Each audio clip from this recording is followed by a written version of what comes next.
Nigeria needs an estimated $800 billion annually for the next 10 years to close the gap of infrastructure deficit caused by vandalism. That's according to the Nigeria Society of Engineers. And they stated this at a workshop on public infrastructure vandalism in the nation's capital. Their conversations make up our FCT in Focus, and you will want to watch that conversation. My guest on the program helps us understand the sheer scale of this crime and the impact it has on the nation and its people. Meanwhile, we had a very busy week in the nation's capital, and all the details are presented in this week's episode of our Abuja Wrap. This is Dateline Abuja.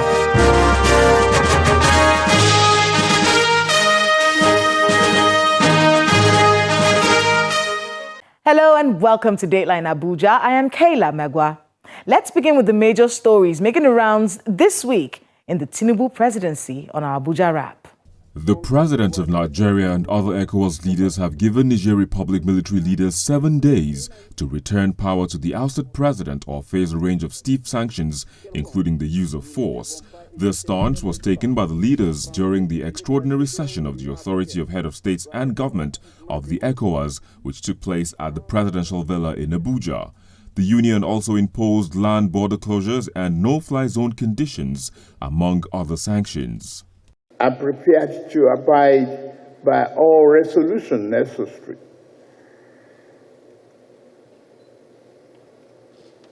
to respond to this assault and to make sure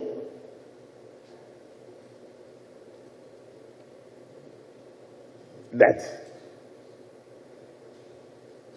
our colleague, the President, Bazoum is safe, and that democracy is restored in Niger Republic. I want us to be strong, forceful, and resolute about the survivor of Bazoum, as well as the freedom and restoration of the constitutionally elected body in the Niger Republic. President Bola Tinubu has decorated the new service chiefs with higher ranks and has instructed them to work as a team for the good of the country. The ceremony, which was held inside the council chambers of the presidential villa, was witnessed by the Vice President Kashim Shettima, top government officials, and family members of the officers.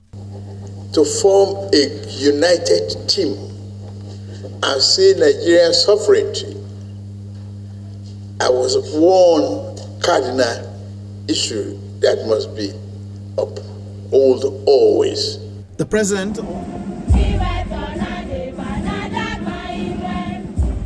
During the week, President Bola Tinubu attended the 63rd Independence Anniversary of Benin Republic. The president, who was accompanied on the one-day visit by 6 governors and his personal aides, was invited to the event as the special guest of President Patrice Talon of the Republic of Benin. President Tinubu is reported to have met with President Talon on the sidelines of the summit on the new Global Financing Pact in Paris, France, and later at the 63rd Ordinary Session of the Authority of Heads of State and Government of ECOWAS held in Guinea-Bissau. The Senate received a new batch of 19 ministerial nominees from President Bola Tinubu. The President's Chief of Staff, Mr. Femi Gbajabiamila, delivered the new list as the Senate screened the 28 nominees in the first batch. Prominent on the list are 5 former governors, Adeboyega Oyetola, Atiku Bagudu, Bello Motawale, Ibrahim Gaidam, and Simon Lalong. Some former lawmakers also made the cut, namely Senators Aliu Abdullahi, Heineken Lukuburi, Zephaniah Gisalo, and Dr. Yusuf Tanko Sununu. The British Foreign Secretary Honourable James Cleverly says the United Kingdom welcomes the decisive action of President Bola Tinubu and ECOWAS on the political situation in the Republic of Niger. President Tinubu's position that violence is not the means to bring about political change and his commitment to democracy in Nigeria and in the region was applauded by the UK government. Speaking after his meeting with the president, the envoy said the United Kingdom is committed to working closely with Nigeria on issues of defense, security, trade and investment. We touched briefly on the situation in Niger.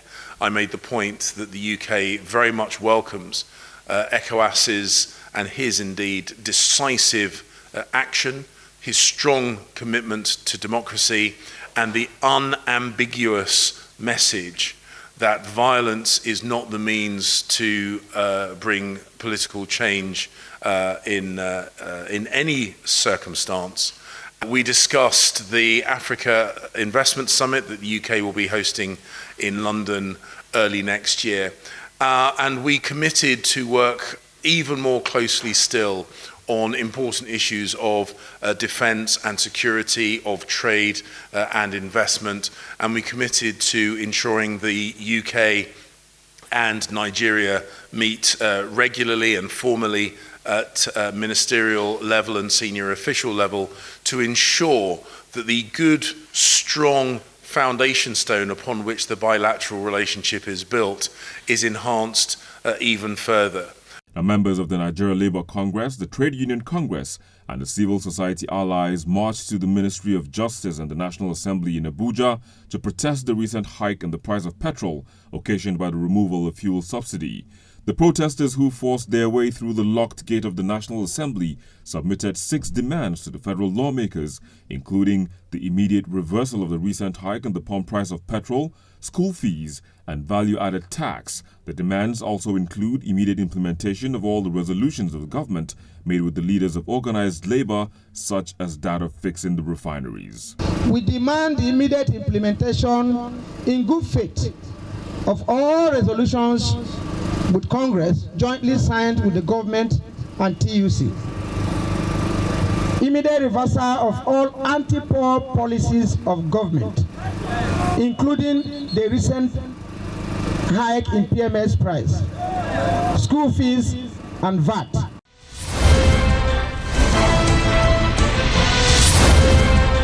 Welcome back.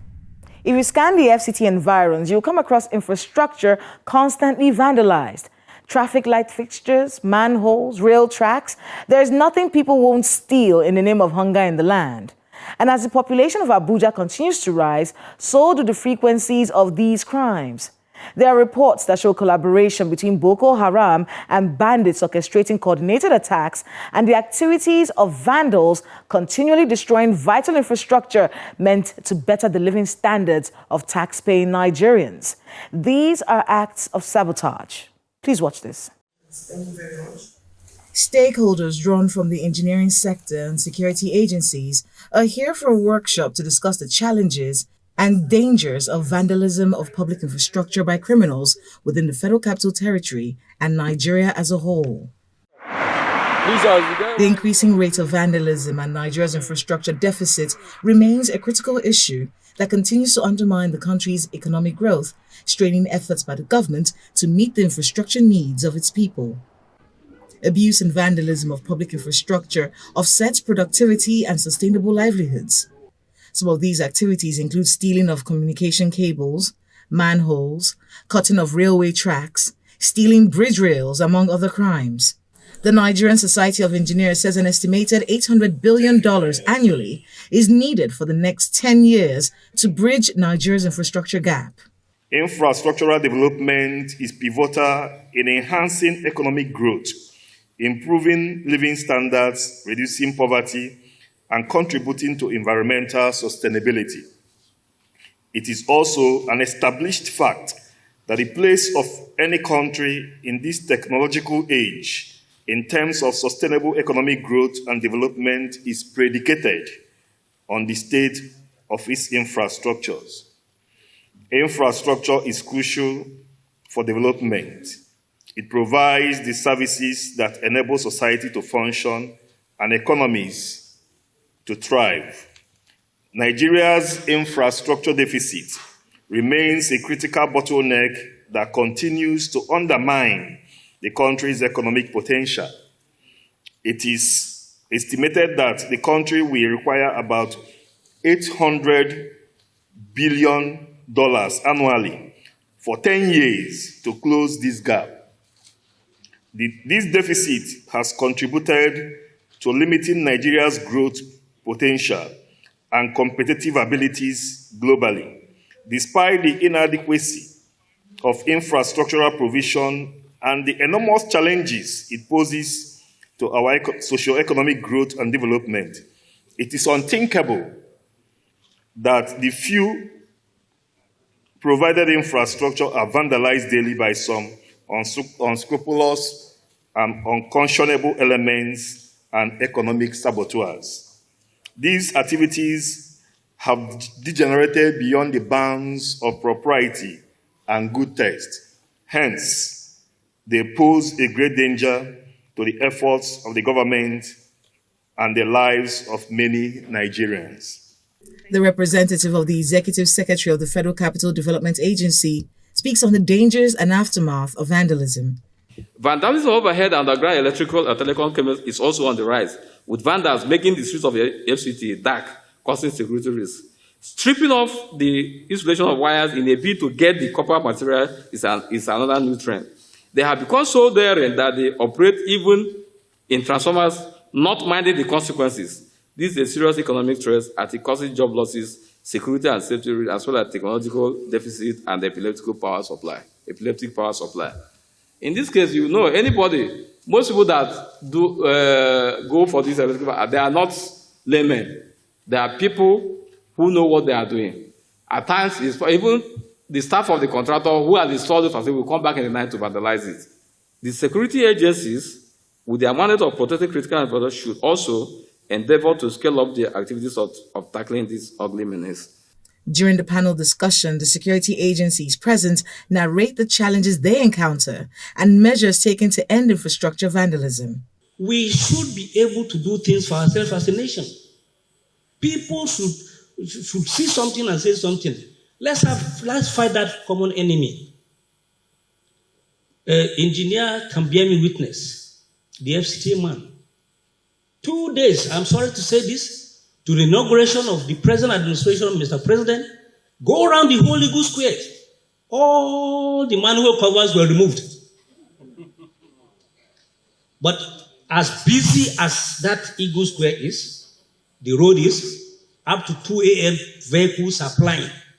Yet, some people will summon courage to go and do that. Look at the transformers. I was taken aback when they said the oil in it, people go for it to fry akara and so on and so forth. What is the meaning of this? Endangering your own life. So these are some of the things, no. Majorly the issue we have in this country is patriotism. There wouldn't have been need for all of this vandalism and what have you if Nigerians ordinarily were patriotic to their country. We always hinge our level of patriotism to what we think we can get from the system. We don't always think along the line of what you can give back to the system. And so that has been a major challenge. That's why you find a lot of whatever it is that we have installed to help us navigate, our systems, to help us navigate our cities, they are vandalized. An average Nigerian will see somebody committing an offense. You see Mebola dumping refuse into a bridge. An average Nigerian will even greet him and pass. He doesn't think it is his responsibility to tell that Mebola that what you are doing, you are creating a problem for me. Because by the time the drainages are blocked, all of us will suffer for it. So he doesn't know that whatever goes around comes around. So we have that major challenge. But then, electronically, there are ways world over where these kind of things are checked. I know that you can use electronic monitoring systems, to check vandalism. You can interface hardwares and software facility, to be able to create alert systems, with a maybe control center somewhere that gets that control center alerted. And then the relevant agency concerned can be informed to take immediate action. If you use manual labor in dealing with a lot of these things, we will have a long way to go. Vandalism of infrastructure is a crime against the country and a clear sign of an unpatriotic citizen, endangering their lives and the lives of others for financial gains and lowering the quality of life of Nigerians for personal enrichment.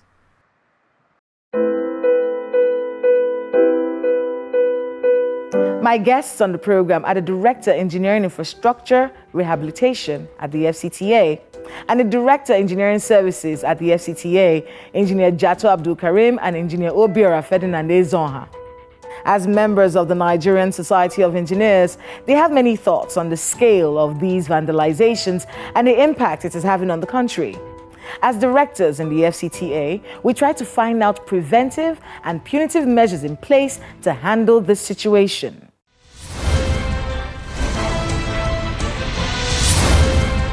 Engineer Jato, Engineer Obiora, welcome to Dateline Abuja. Thank you. Thank you.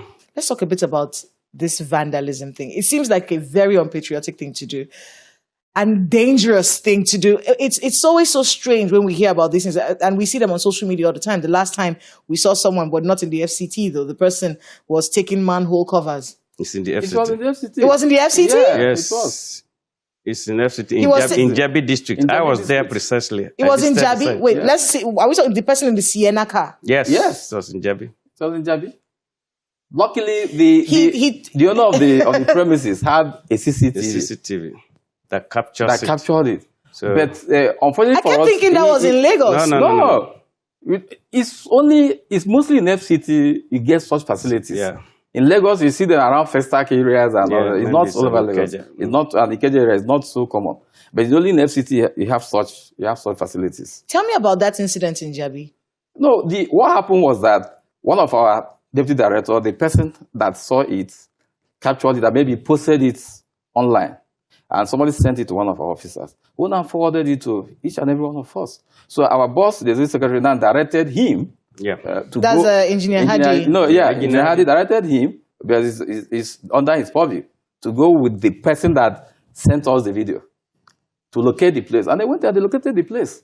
But, we're handicapped in the sense that we couldn't get the number, the way the thing was, we couldn't get the number of that Sienna. So if we had gotten the number, probably because it was the side of the car that we saw. Yeah, we would have used it to probably get the owner of the vehicle and trace the person. But I believe this having circulated in social media, because that's the power of social media. Probably it will get to a group where the person belongs to, and those people will be able to identify him. The end of this problem precisely is weak and poor criminal system, criminal laws. The punishment, when caught, is not enough to deter people from it. It's just like a slap on the wrist. What's the punishment now? I don't know. I don't want to dive into that area, but all I know, based on the few ones I know, like the man you're talking about now, if he's found and convicted, I don't think it's judged. It's maybe 2 months or a week imprisonment or equivalent of 500 naira or 2,000. That's disappointing. Yes. For something that costs us money. Let me give you the example of the scavengers. Right now, they are banned in Abuja. If you are caught, scavengers are banned? Yeah. I saw a scavenger this morning in front of my house. I'm just telling you. Of course, that they are banned doesn't mean they are not existing. We'll see them. If you are caught and taken to court and convicted, the charges is no more than 2,000 thereabout. They rubbish through your rubbish every morning. The moment you are taking him there, his colleagues are there standing by to pay for him. So that's not, as I say, it's a slap on the wrist. It's not enough. Because I'm not going after a scavenger. He probably has a knife. I would like to contribute to the effect on the society. Apart from the health implications and any other, the accidental implications, like some of these chambers, manholes you are talking about, like you have some stormwater manhole, foul sewer manhole that are up to 6 meters deep. Yeah. When you mistakenly fall in there, the probability of surviving is very, very remote. Then, as at the time he mentioned, we had the last time we did an auditing of what has been stolen in the middle of 2021. We need about 2.something billion naira to replace them. 2.6 billion naira to replace them. And the money is so much now that you can anything you do, you can do it. But the positive, you can't just get that kind of money to replace all of them immediately. Now, if you get the money, realize the money comes from us. Oh, okay, yeah. The money comes from our taxes. If you use the money, you would have used in building new infrastructure. To replace stolen one. To replace stolen one. Check it. or even consider that 2.6 billion naira, if you use it to upgrade the hospitals in satellite towns in the FCT, don't you know the impact it will have on those things, the kind of medical care it will give to people? Like the issue of street light now, you know, if you remember along where we call Ring Road 2, that road that comes from Katampe, through the big roundabout at Life Camp, down, this solar power street light panel. Because that road that leads to Gwarimpa. It's still work in progress. We installed a solar power there. So that was done by the government? It was done by government. Because I noticed that those lights came on some time back. And in my mind, I was they have cut all of them. They are cutting them and they are taking them away. They're chiseling them down. They're taking them down. Those lights that are along that Gwarimpa road? Yes. They are chiseling. If you watch, you see they are cut neatly. They'll cut it neatly and remove the panel.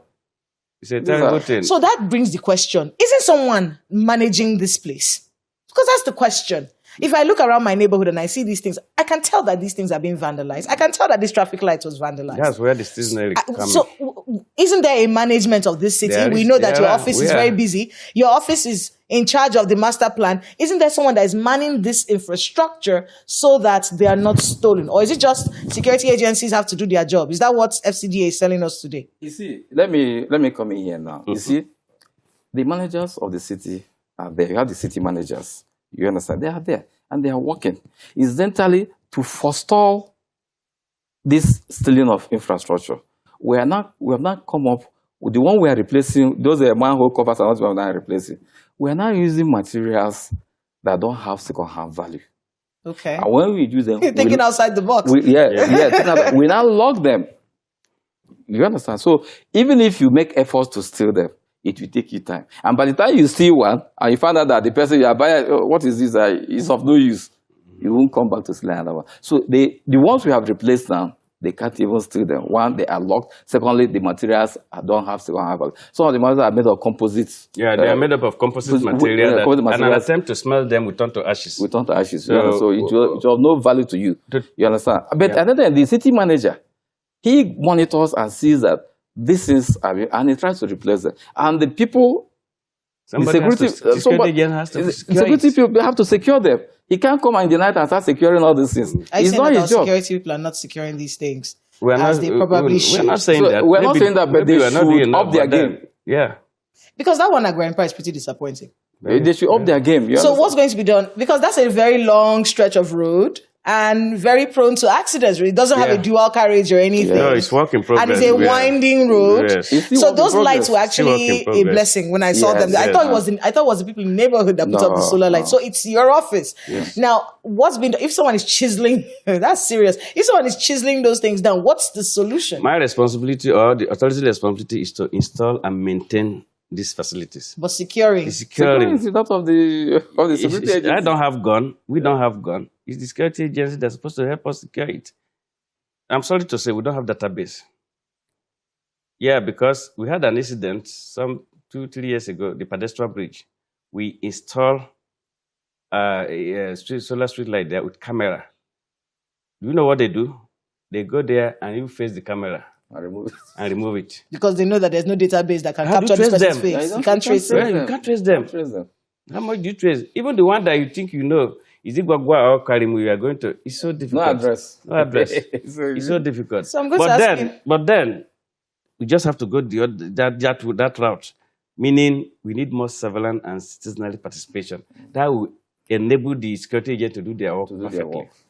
We do have to wrap it up there. I know this is a conversation that will continue, but I want to thank both of you, Engineer Jato and Engineer Brera, for being with us this week on Dateline Abuja, and good luck with the mountain of work you have ahead of you. Thank you very much, Margaret.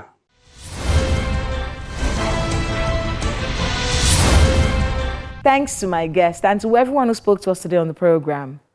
Unlocking private sector investments to finance the infrastructure deficit is crucial if Nigeria is to bridge its infrastructure gap.